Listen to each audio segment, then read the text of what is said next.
Asima usia 4 tahun, anak dari pasangan Usdah dan Abdul Syakur, menderita penyakit ekstrofit kandung kemih. Ia menderita penyakit tersebut sejak dilahirkan. Sang anak kerap merasakan nyeri pada perut saat hendak buang air kecil, meski telah menjalani operasi sebanyak 3 kali. Butuh biaya untuk pengobatan lanjutan, sementara kedua orang tua sang anak tidak memiliki biaya.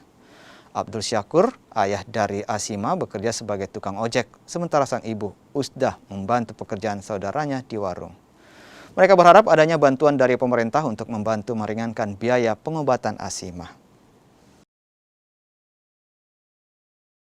Bu, menderita penyakit seperti dan awal apa sih nama penyakitnya?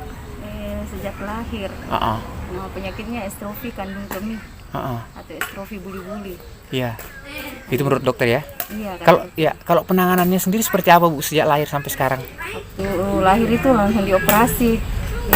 Itu estrofinya kan dikasih masuk ke dalam. Pas operasi kedua umur 1 tahun dipasangkan besi di pinggulnya. Sama operasi ketiga. Ini rencana operasi keempat lagi, tinggal tunggu kabar dari dokter bedanya di Makassar, baru naik ke Makassar dioperasi lagi. Yang keempat.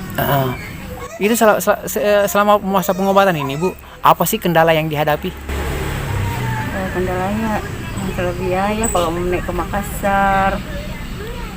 Iya.